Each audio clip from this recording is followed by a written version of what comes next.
manqué un podcast hier. Full disclosure, j'ai eu une semaine de merde. Le retour à la maison après 2 mois au chalet a été beaucoup plus difficile que je pensais, en fait. Plus la rentrée, plus le rush de toutes les choses à faire, plus tout ce que j'avais reporté à « je ferais ça en revenant » qui était empilé sur mon bureau. Écoute, c'était trop pour moi, vraiment. Et là, qu'est-ce qui m'arrive quand que je suis ultra stressée, que j'ai trop de choses à faire? Je veux pas bloquer. Tu sais, il y a des gens, je sais pas si vous procrastinez, vous, mais des fois, tu sais, quand on a trop de choses à faire, là, on bloque. Il y a des gens qui bloquent. Alors que moi, ce que j'ai trouvé comme truc pour moi, c'est l'affaire dans ta pile que tu as le goût de faire, même si elle n'est pas numéro 1, 2 ou 3, mettons qu'elle est numéro 9. Mais si tu as le goût, fais-la. Fait que c'est ça que j'ai fait. J'ai fait des choses que j'avais le goût. Puis, comme une des raisons pour lesquelles j'ai eu une semaine difficile, c'est que je m'ennuie de ma vie en campagne. Ça a été, tu sais, je suis revenue avec un genre de blues, là, parfois. On revient avec ça, là, de voyage, là, genre, c'est ça, j'aime plus rien, tout me gosse, puis je m'ennuie de ma vie cet été. Fait que là, faire le podcast, ça me rappelait ça. Fait qu'hier matin, je bloquais un peu. Alors, me voilà. Puis aussi, me voilà, je vous parle en direct de la forêt où je suis venue marcher. Fait qu'il n'y aura pas de petite musique derrière. Mais je trouve ça plus important de respecter mon engagement que vous ayez de la petite musique de fond. Qu'est-ce que vous en pensez? Alors, bienvenue à J'ai une idée. Après une longue introduction, il y a ce partage personnel. Bienvenue à J'ai une idée, où on parle d'histoire, de succès ou d'échecs qui sont partis d'une idée, dans le domaine culturel, bien entendu, puis dans le showbiz. Comment je résume ça? Comment vous trouvez ça? Ça commence à ressembler à ce que ça va être. Et là, deuxième affaire que j'avais le goût de vous dire, excusez, je suis encore dans les parenthèses, là, mais c'est tout ce que j'ai commencé à faire. J'ai écouté un documentaire cet été. Je vous le partage parce que ça peut peut-être vous aider. J'ai écouté un documentaire qui s'appelle Earthing. Donc, c'est un documentaire sur un billionnaire du tech qui a failli mourir et qui a découvert que l'humain est trop déconnecté de la nature et de son environnement naturel. Et le fait de porter des souliers fait qu'on ne touche plus à la terre. Puis, tu sais, vous savez, si vous voulez faire grandir quelque chose, pousser quelque chose, la terre est très fertile. Elle donne de l'énergie, elle transforme. Et là, lui, il dit, l'humain, avant, on avait 2 pieds sur la terre, puis on marchait nu-pieds, puis on profitait de cette énergie-là. Puis là, il l'explique. Il explique là l'électricité, puis les électrons, que ça fait. Bon, j'ai pas retenu tout en détail l'explication, vous me pardonnerez. Mais ceci dit, il l'explique par la science du fait qu'il y a un transfert d'énergie, c'est électrique, puis ça favorise, entre autres, notre circulation sanguine, de marcher nu-pieds. Et là, j'ai commencé à faire ça dans le bourg, quand j'y vais, parce qu'il y a une place où je vais que je connais bien les sentiers, là, à force d'y aller. Fait que je sais que je peux marcher un peu nu-pieds, puis mon Dieu que j'aime ça. C'est écœurant. J'ai même des frissons des fois quand je fais des petits pas. Alors, puis ça doit être bon. Puis ça doit être aussi ce qui m'a manqué cette semaine. Parce que là, c'est ça, quand j'étais au chalet, je pouvais y aller. Il y avait une multiplicité de sentiers très proches. Tandis que là, quand j'étais à la maison, il y en a juste 2, 3 que je connais par cœur. C'est ça, on aime ça, le changement. Hein? Alors, ouais, tu sais, ça me donne envie de vous parler de ça. Tu sais, le fait d'être en avant de la tendance, puis l'effet d'aimer des choses avant tout le monde. J'avoue que c'est peut-être ça, tu sais, peut-être que les gens qui sont super spirituels vont dire que, tu sais, il y a des gens qui sont dans l'énergie quantique un petit peu en avant, là. Alors, peut-être que j'ai 15 minutes d'avance. Je sais pas. Mais ça m'est arrivé souvent, tu sais, quand je commence à aimer quelque chose, ben ça va devenir populaire après. Puis c'est d'ailleurs comme ça que j'ai été capable de faire une carrière de productrice prolifique parce que je pouvais dire, OK, telle toune, ça va être écœurant. Puis effectivement, tu sais, 3 mois, 6 mois ou 1 an plus tard, c'était partout sur les palmarès. Mais j'avais toujours fait ça avant pour le fun aussi, là. J'aimais découvrir que ce soit des émissions de télé avant tout le monde. Puis c'est ça, j'aime les choses populaires, mais j'aime pas les affaires que, tu sais, tout le monde écoute puis tout le monde dit que c'est bon, là. Ça, je suis prête à passer à autre chose, on dirait, quand c'est ça. Puis là, j'ai peur que c'est ça qui va arriver avec Chaperone, là. Parce que là, quand tout le monde puis sa grand-mère va triper sur Chaperone, bien, je vais avoir le goût de découvrir the next best thing. Tu sais, quelle autre chose qui s'en vient. Quoique, j'ai l'impression que Chaperone va continuer de nous surprendre, tu sais, et continuer de créer le wow et l'engouement. Là, je sais pas si vous avez vu, elle a sorti un... Quand je vous en ai parlé lors du podcast où je l'ai mentionné, je vous ai dit, hey, elle a sorti une vidéo qui dit... arrêtez de m'achaler quand je suis dans la rue, je suis pas votre propriété, puis ça se peut que j'ai le droit de dire non pour des photos parce qu'il faut que je m'en aille quelque part, tu sais. J'imagine qu'elle a un horaire assez intense et j'imagine que le monde l'aime intense parce tu sais, elle a énormément d'engagement, elle crée énormément d'engagement, donc elle va créer un fanatisme très fort. Alors, cette vidéo-là, elle a mis ses limites. Et ça, c'est assez groundbreaking parce que les compagnies de management où tout le monde disait aux artistes, fais jamais ça, dis pas à tes fans ce que tu aimes pas, tu sais, parce que c'est eux autres qui payent ton loyer. Puis à quelque part, oui, mais ça veut pas dire qu'il n'y a pas de limite. Alors, je pense que tout ce qu'elle a essayé de faire, c'est de mettre des limites là, à quelque chose d'un petit peu trop intense. Puis je pense qu'elle avait des stalkers, là. Alors, parce que ça aussi, ça arrive, là, le fanatisme intense crée ça, provoque ça. Alors ça, c'est quand même assez novateur. Puis je pense qu'elle va continuer de faire des choses pas comme tout le monde. Puis elle va continuer de nous émerveiller fort probablement. Puis là, ça m'est arrivé... Je vais vous dire que ça m'arrive à propos de chez nous de ce temps-là. Ça fait un bon bout de temps que j'habite à la même place, puis quand je suis arrivée là, personne ne connaissait ça, ce spot-là. J'étais la première jeune qui a acheté dans ce coin-là. Puis là, c'est une place assez formidable. Puis, mais c'est comme, là, je vais me promener là, où est-ce que je vais marcher, où est-ce que ça fait 15 ans que je vais marcher. Je vais marcher, puis là, alors que j'étais toute seule à l'époque, là, on est rendu qu'il y a... tu sais, que tout le monde... Puis sa grand-mère vient marcher là, c'est vraiment la foule. Puis est-ce que j'aime quelque chose qui est trop populaire puis que tout le monde dit que c'est hot? Je sais pas. Est-ce que... Ça, c'était ma grosse question toute la semaine. Est-ce que je suis prête à passer à autre chose? Côté maison. Puis là, je me dis, ben non, j'ai beau chercher, je trouve rien, j'aime mieux que chez nous. Fait que là, qu'est-ce que je fais? Ça a été mon questionnement de la semaine. C'était ça mes idées. Quelque part, je suis transparente avec vous.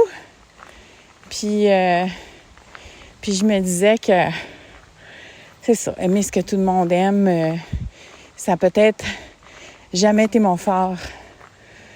Donc, je vous ai parlé de Earthing, je vous ai parlé de mode, j'ai parlé de Chaperone. Mon vrai sujet d'aujourd'hui va être la question suivante. Est-ce que tous les grands artistes, les plus prolifiques, est-ce que vous les connaissez nécessairement?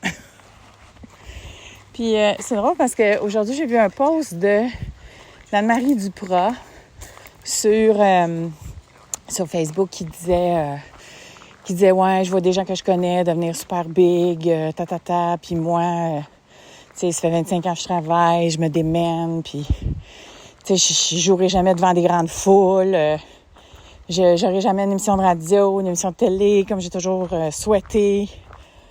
Puis pourtant Anne-Marie, tu sais, c'est une fille qui a probablement créé dans tous les médiums. Elle a écrit des livres, elle a fait des vidéos, elle a fait des shows à partir des mouvements. Je veux dire, artistiquement parlant, c'est quelqu'un qui a énormément créé, été prolifique, qui a trouvé plusieurs fois un public.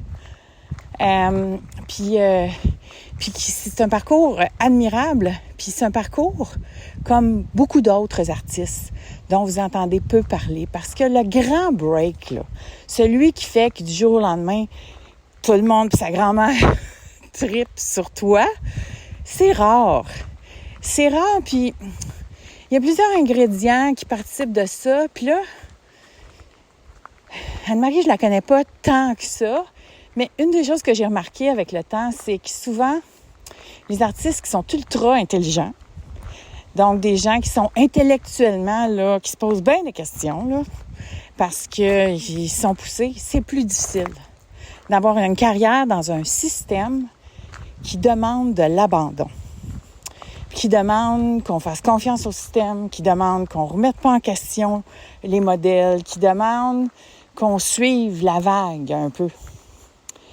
Et parfois, tu sais, là, vous allez me dire, ouais, mais suivre la vague, c'est pas hot, là, t'as pas entendu parler de MeToo, t'as pas entendu parler de ça, mais c'est ça, c'est que c'est pas simple. À quelque part, il faut poser des questions, à quelque part, il faut mettre ses limites, mais à quel moment? Puis à quel moment il faut que l'artiste s'abandonne dans « Viens ici, fais-moi confiance, je pars ton projet ». Puis à quelque part, quand est-ce que tu mets ton pied à terre en négociation contractuelle? C'est difficile à déterminer. Puis honnêtement, une chose dont je suis convaincue, c'est quand c'est toi l'artiste, toi-même, tu le vois pas le chemin.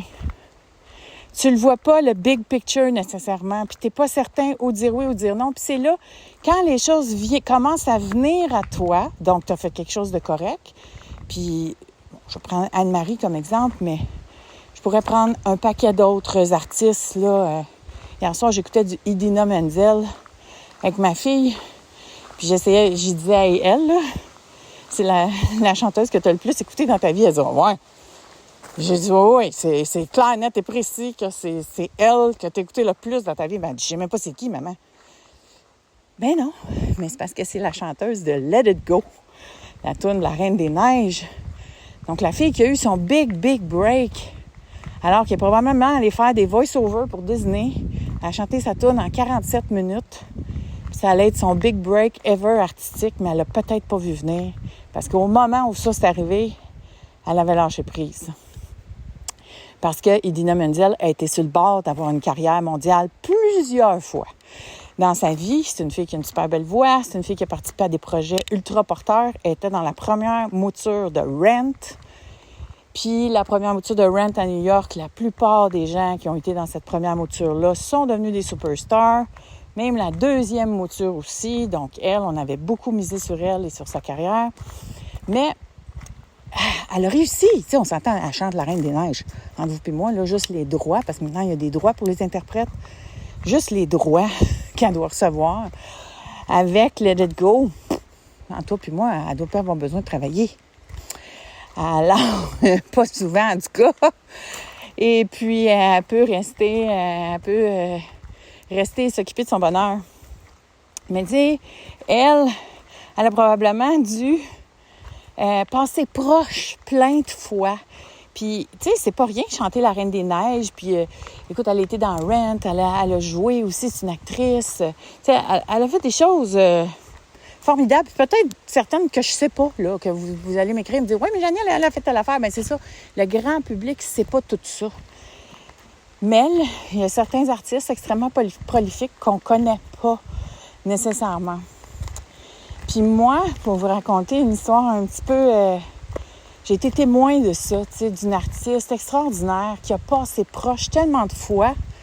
Puis, c'est pas toujours une question de manque de talent, c'est pas toujours une question de manque de confiance, c'est pas toujours une question de manque d'abandon ou de lâcher prise. Des fois, c'est du timing, des fois, c'est de la chance carrément. Mais c'est sûr que quand tu passes proche plein de fois de devenir mondial, il y a quelque part que ce near miss-là, là, ça t'appartient. Tu sais, il y a une petite partie qui appartient à l'artiste. Puis ça, il faut le faire, ce travail-là. Tu sais, cette petite affaire-là qui bloque, là. Parce qu'il y a quelque chose qui bloque quand ça bloque. Puis, dans le cas de Jody Restac, donc je vais vous parler de Jody Restac parce que moi, quand j'ai rencontré Jody, elle avait eu un numéro 1 et ici et en France. Elle venait d'avoir fait une toune avec LMDS, première toune. Elle fait des bacs, elle n'a même pas suivi de cours de chant. C'est l'arrière-petite-fille de la poune. Mais moitié jamaïcaine, par une voix extraordinaire. Et là, donc, numéro 1 en France, est approchée par la compagnie de production de Patrick Bruel, veut la signer. Je pense qu'il la signe, puis là, pour plusieurs raisons, ça tombe à l'eau. Après ça, elle s'en vient, elle est signée par Donald. Moi, à l'époque où je la rencontre, elle est signée par Donald. On fait un album. Ensuite, va choper cet album-là en France. Les Français capotent sur Jody, veulent l'inviter sur des featuring. Ils aiment ses chansons, elle a une super voix. Et pour plein de raisons, ils m'offrent le contrat, ils me disent tant d'avance, tout ça. Mais quand vient le temps de signer puis de payer, il arrive de quoi, là? En fait, il y a des tunes qu'ils n'aimaient pas, là, qui voulaient qu'on recommence. Là, ça commençait à être compliqué. Puis finalement, le deal est tombé à l'eau. Tu sais, nous, on avait une date, il fallait qu'on sorte. Au Québec, on est subventionné. Si on sort pas, là, le streaming avait commencé. Puis là, si on sortait au Québec, ça allait déborder en France. Anyway, là, je vous donne des particularités de pourquoi ça a tombé. Mais on a essayé fort que ça tombe pas, mais ça a tombé. Ceci dit, donc, tu sais, gros deal, Universal France, méga, là, c'est la compagnie numéro 1, là, à l'époque, là. Ensuite, dernière affaire, on est à Los Angeles pour un showcase. Un des plus gros labels européens capote dessus. Il vient nous voir tout de suite après. OK, on veut la signer. On va y faire un album par le réalisateur de Seal. Puis là, il raconte tout ça à elle, là. Parce que là, elle, là, tu sais, imaginez-vous l'aventure humaine. Elle se fait raconter, tu sais, Patrick Bruel la signe, tu vas devenir super big, etc. Puis finalement, ça n'arrive pas. Après ça, Universal France, tu vas voir, ça va être écœurant. Puis après ça n'arrive pas. Et là, on va te faire un album avec le réalisateur de Seal. Tu vas venir à Londres, puis tout, puis ça va être incroyable. Puis finalement, ça n'arrive pas. Alors, puis tu sais, moi, je le dis souvent, je le redis même. L'album de Jody Restac, c'est le meilleur album qu'on n'a jamais produit dans notre aventure de Déjà Musique. Oui, il y a des bons albums. Le premier Boom Desjardins, c'est bon. Danny Bédard, certaines tunes incroyables. Jonas aussi. Mais l'album de Jody, écoute, tu sais, elle écrit des tunes avec des gens qui sont devenus super célèbres après, là. Elle aussi, elle avait l'œil. Elle aussi, elle trouvait du talent. Elle a découvert plusieurs réalisateurs qui sont devenus très, très big par après. Puis son album, elle l'avait fait avec, bon, là, avec John Matt. Et vous le connaissez toutes maintenant parce qu'il y a un succès mondial avec son band. Un band anglophone de Montréal. Moi, vous l'écrire dans le chat, là, parce que, évidemment, là, je le trouve pas. Bon. Fait que John Matt avait réalisé l'album puis écrit des tunes avec elle. Fait qu'elle aussi, elle avait l'œil et tout ça. Puis c'est jamais arrivé. Puis c'est sûr que c'est très, très, très décevant et quand ça arrive pas et que tu avais le talent, tu voulais. Mais il y avait, tu sais, aujourd'hui, en rétrospective, si on lui demandait, peut-être qu'elle dirait, ben telle affaire ou telle affaire. Tu sais, c'est sûr que nous, comme compagnie, on a fait une rétroaction. On s'est dit qu'est-ce qu'on aurait pu faire, mais vous savez, quand on travaille avec des artistes, il y a un bout qu'on ne peut pas le faire. Hein? Ça appartient à l'artiste aussi. Fait qu'il y avait de la chance aussi et tout ça. Fait que parfois, les plus grands artistes, on n'est pas au courant de ce qu'ils ont fait ou de qui ils sont parce que les astres n'étaient peut-être pas alignés. Et tout le monde puis leur grand-mère ont pas pu triper sur eux. Je sais qu'il y a des Français qui m'écoutent. Tout le monde puis leur grand-mère, est-ce que vous Est-ce que vous savez ce que ça veut dire? Mais ça veut dire, tous ceux que vous connaissez, de tout âge, le 7 à 77 ans. Alors, voilà, merci d'avoir été avec moi pendant ma marche dans le bois, que j'ai fait une portion du pied. Faites du hurting si vous avez envie. Merci à ceux et celles qui se sont procurés ma formation La puissance d'une histoire, le pouvoir du storytelling, avec un cahier qui vous permet de construire le narratif de votre histoire selon les scénarios qui ont été les plus populaires mondialement, parce qu'on a découvert une structure qui permet d'identifier ce qui va être gagnant dans le récit de votre histoire ou d'une portion de votre histoire. Fait que merci à ceux qui se sont procurés puis ceux qui veulent se le procurer. Je vous encourage à y aller. Alors, on se revoit mardi.